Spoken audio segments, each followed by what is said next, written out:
Hello friends, I welcome you all to Indologus. आज के इस वीडियो में हम गांधीयन एरा टॉपिक से रिलेटेड मोस्ट इम्पॉर्टेंट क्वेश्चंस का डिस्कशन करने वाले हैं।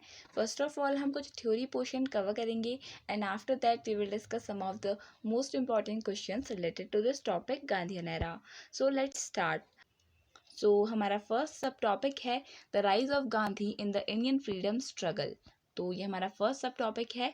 तो महात्मा गांधी यानी कि एम के Gandhi return from South Africa where he had lived for more than 20 years to India in 1915। तो देखिए 1915 में महात्मा गांधी जी यानी कि एम के Gandhi, Mohandas Karamchandra Gandhi, he return from South Africa on 9 January 1915। तो देखिए तभी 9 जनवरी को हर साल एनआरआई डे की तरह सेलिब्रेट किया जाता है, यानी कि प्रवासी भारतीय दिवस इसे हम हिंदी में कहते हैं।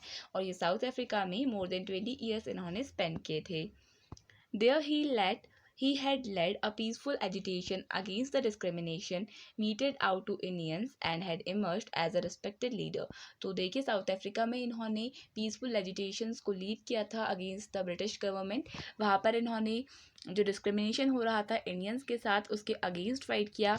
Also he raised voice against apartheid. तो देखिए अपार्थेड एक ऐसी पॉलिसी थी जहाँ पर जो ब्लैक लोग थे उनको डिस्क्रिमिनेट किया जा रहा था on the basis of their colour by the white people. So इन लोगों को हर वे में इनको एलिमिनेट कर दिया गया था इनकी खुद की कंट्री से ब्लैक्स को। तो इसके अगेंस्ट भी गांधी जी आवाज़ उठा रहे थे। So he emerged out as a respected leader there also in South Africa.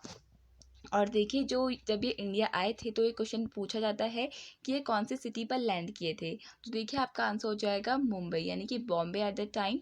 तो मुंबई पे ये लैंड किए थे after coming from South Africa.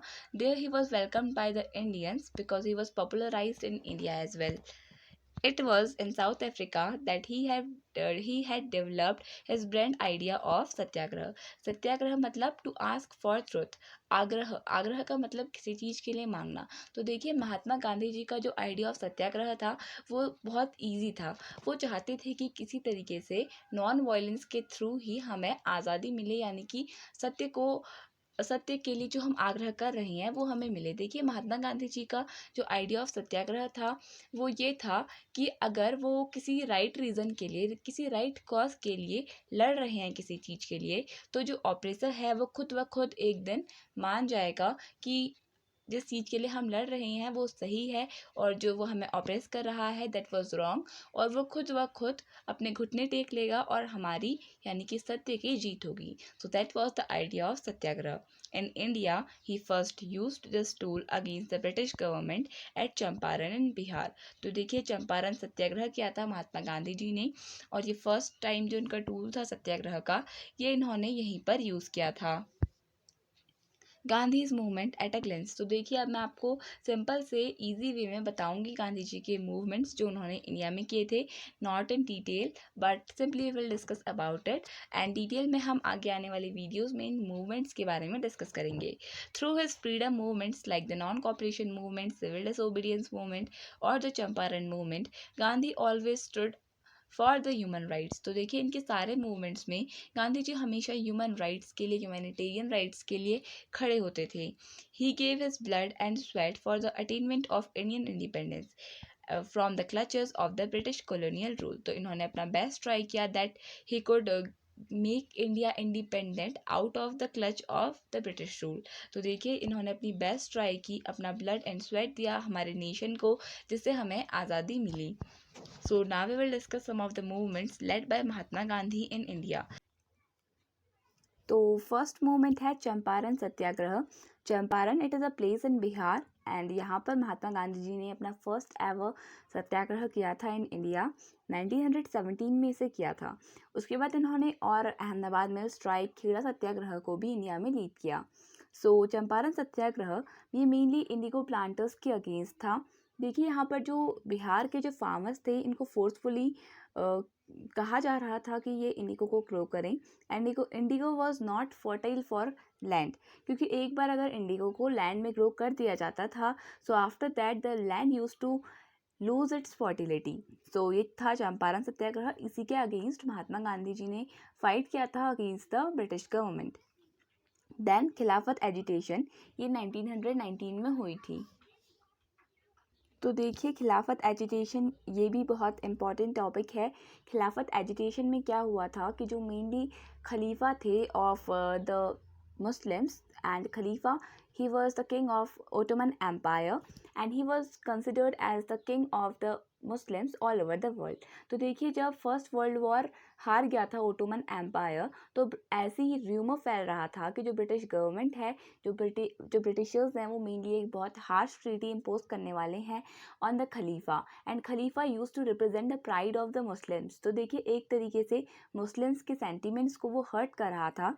Therefore खिलाफत एजिटेशन 1919 में इंडिया में स्टार्ट हुआ था अगेंस्ट द ब्रिटिश गवर्नमेंट।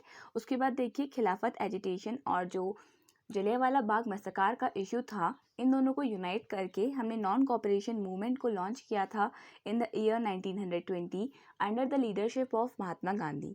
महात्मा गांधी जी को लगा था कि खिलाफत एजिटेशन का जो इशू है और इंडियंस का यानी कि मेनली हिंदूज़ का जो इशू है, उन दोनों को अगर यूनाइट कर दिया जाए तो हिंदूज़ और मुस्लिम्स जिनके बीच में बहुत ज़्यादा डिस्टेंस है, उसको एक तरीके से कम कर दिया जाएगा। सो नॉन कॉपरेशन मूवमेंट को टुगेदरली इन दोनों इश्यूज़ के अगेंस्ट रेज किया गया था इन 1920। और देखिए उसके बाद स्टार्ट हुआ था civil disobedience movement just 10 years बाद। देखिए जो नॉन कॉपरेशन मूवमेंट था, इसको मंजूरी देने के लिए मेनली 2 मीटिंग्स हुई थी ऑफ कांग्रेस। ये अगर आपको पता है तो आप कमेंट सेक्शन में बता सकते हैं, otherwise I am telling you. जो फर्स्ट मीटिंग हुई थी वो सितंबर के मंथ में हुई थी, सेकंड मीटिंग हुई थी दिसंबर में।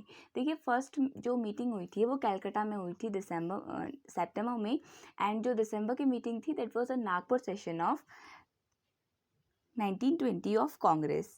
देखिए जो सितंबर 1920 का सेशन हुआ था उसमें मेनली बात की गई थी about the non cooperation movement, लेकिन जो दिसंबर ऑफ नागपुर 1920 का जो सेशन हुआ था वहाँ पर नॉन कॉपरेशन मूवमेंट को फाइनली अडॉप्ट कर लिया गया था। सो that was non cooperation movement, और ये फाइनली चौरी चौरा के इंसिडेंट से एंड हुआ था। इसके बारे में हम इस वीडियो में डिस्कस करेंगे आगे। Then civil disobedience movement. देखिए नॉन कॉपरेशन मूवमेंट में क्या था, we have not to cooperate with the British government. तो देखिए इंडिया क्या कर रहा था, इंडियंस क्या कर रहे थे, वो ब्रिटिश गुड्स को बॉयकॉट कर रहे थे, गवर्नमेंट सर्विसेज को छोड़ रहे थे, गवर्नमेंट स्कूल्स को लीव कर रहे थे एंड ऑल दैट। तो ये नॉन कॉपरेशन मूवमेंट में था। बट सिविल डिसोबीडियंस मूवमेंट में हमें हमें नॉन कॉपरेशन तो दिखाना ही था, यानी कि we have not to cooperate with the British government, plus हमें यहाँ पर रूल्स को तोड़ना था, the rules made by the British government. ये क्या दिखा रहा था कि अगर हम आपकी सरकार को ही नहीं मानते हैं, so the rules made by you are when for us, यानी कि वो हमारे किसी काम के नहीं है। सो सिविल डिसोबीडियंस मूवमेंट ये 1930 में स्टार्ट हुआ था, और राउंड टेबल कॉन्फ्रेंसेस की वजह से ये मेनली रुक गया था। तो उसके बाद फाइनली अगेन स्टार्ट हुआ था, तो इसके बारे में हम आगे की वीडियोस में ज़रूर डिस्कस करेंगे। देन क्विट इंडिया मूवमेंट, ये फाइनल मूवमेंट था जो 1942 में लीड किया गया था, एंड यहाँ पर भारत छोड़ो यानी कि क्विट इंडिया का जो नारा था that was very much famous about quit India movement. ये 9 अगस्त को स्टार्ट हुआ था, 9 और बहुत जगह पे 8 अगस्त भी लिखा होता है, but the ultimate that is 9 अगस्त। 9 अगस्त 1942 को क्विट इंडिया मूवमेंट को स्टार्ट किया था बाय महात्मा गांधी। तो देखिए अब हम डिस्कस करेंगे some important questions. So first question है, who led the salt satyagraha movement with Mahatma Gandhi? Right answer हो जाएगा, you can see in the picture as well if you can identify this women.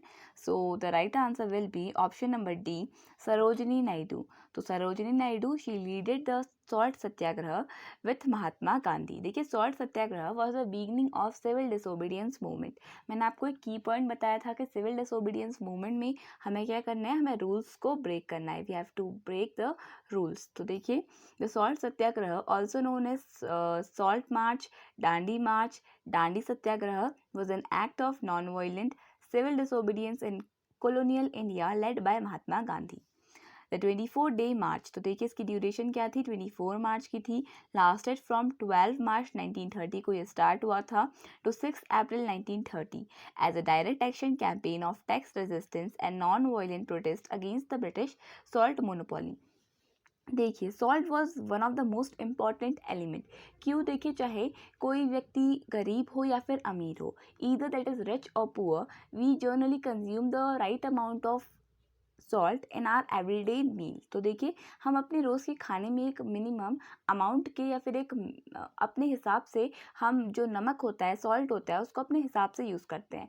ऐसा नहीं होता है कि जो पुअर होते हैं वो कम सॉल्ट को यूज़ करते हैं एंड जो रिच होते हैं वो ज़्यादा सॉल्ट यूज़ करते हैं। It is not like that. ये एक इंपॉर्टेंट एलिमेंट होता है हमारे फूड का। और देखिए ब्रिटिशर्स ने इसके ऊपर क्या लगाई थी, मोनोपोली लगाई थी। मोनोपोली मतलब सिर्फ ब्रिटिशर्स के पास ही राइट था कि वो सॉल्ट को मैन्युफैक्चर कर सकते हैं। अगर इंडियंस उसे मैन्युफैक्चर करते हैं so that would be considered as a crime. So this was under the salt monopoly of Britishers in India. तो देखिए गांधी जी ने इसके अगेंस्ट ये मूवमेंट लॉन्च किया था। 12 मार्च 1930 को मूवमेंट स्टार्ट हुआ था। ये इन्होंने कहाँ से स्टार्ट किया था, कभी ये पूछा जाए तो देखिए साबरमती आश्रम से ये स्टार्ट हुआ था टू दांडी। तो देखिए दांडी तक और जो डिस्टेंस थी वो थी 384 किलोमीटर्स। ये आपको याद रखें 384 किलोमीटर्स। या फिर हम कह सकते हैं कि जो डिस्टेंस थी दैट वाज अराउंड 24 माइल्स थी, यानी कि 240 माइल्स, 240 माइल्स या फिर 384 या 386 तक हम कह सकते हैं किलोमीटर्स में जाएगा ये। तो इतनी डिस्टेंस थी फ्रॉम अहमदाबाद, फ्रॉम साबरमती आश्रम टू दांडी। और देखिए ये 24 डेज़ का मार्च था और ये 6 अप्रैल की मॉर्निंग में पहुंच गए थे एट दांडी। ये कोस्टल टाउन है गुजरात में और यहाँ पर गांधी जी ने सॉल्ट को मैन्युफैक्चर किया था by breaking the salt law. और देखिए सॉल्ट को का जो लॉ था उसको ब्रेक करा था। तो जस्ट इसके बाद से ही सिविल डिसोबीडियंस मूवमेंट की स्टार्टिंग हो गई थी। Next question, in which of the following movements did Mahatma Gandhi make the first use of hunger strike as a weapon. Right answer हो जाएगा इसके लिए ऑप्शन नंबर ए, यानी कि अहमदाबाद स्ट्राइक ऑफ 1918 में गांधी जी ने फर्स्ट टाइम हंगर स्ट्राइक को यूज़ किया था एज अ वेपन। तो देखिए in the Ahmedabad strike Mahatma Gandhi made his first use of hunger strike as a weapon. In 1918, Mahatma Gandhi intervened in a dispute between the workers and the mill owners of Ahmedabad. He advised the workers to go on a strike and to demand a 35% increase in wages. तो देखिए क्या हुआ था कि 1918 के time पर अहमदाबाद मिल strike हुई थी। इससे पीछे हम अगर बैकग्राउंड में जाएं तो हमें पता चलता है कि अहमदाबाद की जो मिल थी, यहाँ पर जो अहमदाबाद का रीजन था वहाँ पे मेनली प्लेग एक बीमारी होती है वो तब फैल गई थी। देखिए प्लेग के चलते बहुत सारे जो फैक्ट्री के वर्कर्स थे वो वर्क छोड़कर जा रहे थे। तो eight the time the owner of the company was सारा भाई, हिज नेम वॉज अनु। देखिए उनकी जो सिस्टर थी अनुसुया सारा भाई और उनके जो ब्रदर थे दैट वाज अम्बालाल सारा भाई। तो ओनर थे अम्बालाल सारा भाई। इन्होंने क्या किया था, जो वेजेस थे वर्कर्स की वो अराउंड 20% से लेकर 30% तक बढ़ा दी थी for that time period only. क्योंकि देखिए वर्कर्स जा रहे थे तो वेजेस के इंक्रीज होने की वजह से बहुत सारे लोग रुक रहे थे। तो देखिए फिर क्या हुआ कि जब प्लेग की सिचुएशन ख़त्म होने लग गई तब जो ये इंक्रीज इन वेजेस का जो प्रोपेगेंडा था इसको हटा दिया गया और सिंपल नॉर्मल वेजेस देने लग गए। तो देखिए एट द टाइम जो वर्कर्स थे वो बिल्कुल नाराज़ हो गए थे क्योंकि वो वापस आ रहे थे और उन्हें पता चला कि जो वेजेस हैं वो कम कर दी गई हैं। तो तब वो नाराज़ हो गए थे and at the time Gandhi ji को उन्होंने बुलाया और गांधी जी ने परस्यू किया कि 35%, ना कि 50% की मांग कर रहे थे वर्कर्स, लेकिन तब 35% पर उस चीज़ को आकर रोक दिया गया। और इनको किसने बुलाया था, मैंने आपको बताया अम्बालाल सारा भाई वॉज द ओनर। इनकी जो बहन थी अनुसुया सारा भाई, she was a social activist. इन्होंने इन्वाइट किया था महात्मा गांधी जी को ताकि ये उस इशू को सॉल्व आउट कर सकें। Next question, from where did Acharya Vinoba Bhave started individual satyagraha in 1940। Right answer हो जाएगा इसके लिए ऑप्शन नंबर बी, यानी कि Paunar in Maharashtra. So Paunar it is a place in Maharashtra और यहाँ से आचार्य विनोबा भावे जी ने इंडिविजुअल सत्याग्रह को स्टार्ट किया था। तो देखिए the first person selected to offer an individual satyagraha was Vinoba Bhave. He started his campaign at Pawner and only 5 miles from the Wardha on October 17, 1940। तो देखिए पौनार ये एक जगह है महाराष्ट्र में। यहाँ से 1940 और 17 अक्टूबर 1940 से इंडिविजुअल सत्याग्रह स्टार्ट किया था bye Vinoba Bhave. And Vinoba Bhave he was the first person from Asia to get Ramon Magsaysay award. Next question, which one of the following writings is not related to Mahatma Gandhi? Right answer हो जाएगा इसके लिए, बहुत ईजी है, option number C, the holy family. तो देखिए the holy family ये book नहीं है या फिर राइटिंग नहीं है महात्मा गांधी जी की। Other than that my experiments with truth, Harijan ये इनकी एक जर्नल थी, एंड हिंद स्वराज इनकी बुक थी जो इन्होंने 1909 में लिखी थी। तो ये कुछ इंपॉर्टेंट बुक्स हैं ऑफ महात्मा गांधी जो एग्जाम्स में पूछी जाती हैं। The holy family is a book written by Karl Marx and Friedrich Engels in November 1844 में। इस बुक के ऑथर आपने याद रखना है holy family, Friedrich Engels and Karl Marx. Next question, the book unto his this last which influenced Gandhi was authored by? देखिए जो ये बुक थी इसने बहुत ज़्यादा इंस्पिरेशन दी थी, इन्फ्लुएंस किया था महात्मा गांधी जी को। तो option B will be the right answer, John Ruskin he is the author of the book unto this last.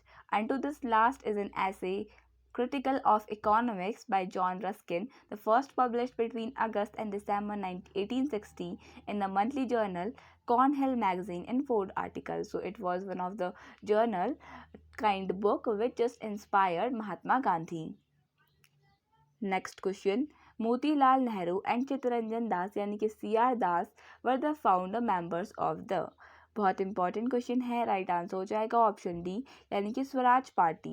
And Swaraj party के जो फाउंडर्स थे वो मोतीलाल नेहरू और चित्तरंजन दास थे। 1923 में इन्होंने फॉर्म की थी स्वराज पार्टी। इसके अलावा one of the most important चीज़ ये आती है फॉरवर्ड ब्लॉक। तो देखिए फॉरवर्ड ब्लॉक इसको किसने फॉर्म किया था? सुभाष चंद्र बोस जी ने इसे फॉर्म किया था। The Swaraj Party, established as the Congress Khilafat Swaraj Party, was a political party formed in India on 1 January 1923 after the Gaya Annual Conference in December 1922 of the Indian National Congress that sought greater self-government and political freedom from the Indian people for the Indian people from the British Raj। तो देखिए इसका M था greater self-government for the Indian people। देखिए इसमें mainly जो leaders थे वो moderate phase के थे। मॉडरेट फेज आई होप अब आपको अच्छे से आ गया होगा मॉडरेट फेज। और जो एक्सट्रीमिस्ट लोग थे they were not supporting this Swaraj party in majority. Okay, so some of the leaders were supporting this, but in majority the party composed of the moderate leaders. Next question, Gandhi considered khadi as a symbol of, right answer हो जाएगा इस question के लिए option number B यानी कि economic independence. तो देखिए Gandhi ji consider करते थे खादी को as a symbol of economic independence. Mahatma Gandhi considered khadi as a symbol of unity of Indian humanity, it's economic freedom and equality. Gandhi saw the charkha which used to be spun with the khadi yarn as a symbol of economic independence। तो देखिए गांधी जी कहते थे he used to believe in production by mass, he used to believe in production by mass, not in mass by production। So Gandhiji used to believe in production by masses not in mass production. तो देखिए वो production in masses के ऊपर believe करते थे, यानी कि वो चाहते थे कि इंडिविजुअल तरीके से हर कोई एम्प्लॉयड रहे, सेल्फ एम्प्लॉयड रहे थ्रू प्रोडक्शन बाय मास। तो देखिए मासेस यानी कि बहुत ज़्यादा लोग एम्प्लॉयमेंट बढ़े और हम अपनी इंडियन जो हमारा जितने भी हमारे इंडियन प्रोडक्ट्स हैं, हमारा जो स्वदेशी सामान है वो हम ज़्यादा अमाउंट में बनाएं in comparison with to import from Britain. तो ब्रिटेन से जो भी इम्पोर्ट होता था उसके सख्त खिलाफ थे। He used to believe in economic independence of India. Next question, India wins freedom is the autobiography of, right answer हो जाएगा इस क्वेश्चन के लिए ऑप्शन ए यानी कि अबुल कलाम आज़ाद। तो Abul Kalam Azad he wrote the book India Wins Freedom. His autobiography India Wins Freedom was published posthumously in 1959 में ये पोस्ट हुई थी posthumously यानी कि इनकी डेथ के बाद। he was the first education minister of India and इनके जो बर्थडे होता है वो 11 नवंबर को इनके बर्थ डेट थी। दैट इज़ द रीज़न इस दिन हम नेशनल एजुकेशन डे को सेलिब्रेट करते हैं। इन 1992 decades after his death, Azad was awarded the Bharat Ratna, India's highest civilian award. तो इनको भारत रत्न से भी सम्मानित किया गया था। Next question, the round table conference at London met for the decision of, right answer हो जाएगा इसके लिए ऑप्शन नंबर ए यानी कि a future constitution of India, तो इंडिया का एक फ्यूचर कॉन्स्टिट्यूशन बनाने के लिए जो राउंड टेबल कॉन्फ्रेंस थी ये मेनली ऑर्गेनाइज की गई थी in London. The round table conference at London met for the discussion of a future administration of India. Next question, Sarvodaya stands for.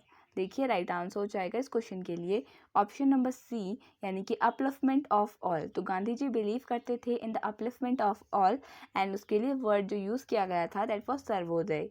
Sarvodaya means all उदय राइजिंग, उदय मतलब होता है राइजिंग। तो देखिए is a Sanskrit term which generally means universal upliftment और progress of all. तो गांधी जी बिलीव करते थे in the progress of all, upliftment of all, that is the reason he used to use the word Sarvodaya. Next question, in which city of South Africa was Mahatma Gandhi beaten up and thrown off the pavement by the white people? Right answer हो जाएगा option B, Durban. तो देखिए option B सही answer है। Durban में गांधी जी को मारा गया था एंड इनको निकाल दिया गया था from the train in which he was sitting in by the white people. Gandhi arrived in Durban, Natal in 1893 to serve a legal counsel to a merchant, Dada Abdullah. तो देखिए आपको इनका नाम भी याद रखना है। He asked him to undertake a rail trip where Gandhi was seated in first class compartment. A white person who entered the compartment hastened to summon the white railway officials and ordered Gandhi to remove himself, but he refused to comply with the order, then a white police pushed him out of the train. तो देखिए Durban में ये incident हुआ था where Gandhi was sitting in the first seated compartment, first class compartment, और यहाँ पर उन्हें एक वाइट पर्सन ने कॉल किया था टू द रेलवे अथॉरिटी और कहा कि गांधी जी को वहाँ से हटा दिया जाए। Gandhi refused to get out from the first class seat, तो तब उन्हें कंपार्टमेंट से निकाल दिया गया था and he was badly beaten by the white police, and this incident happen in Durban.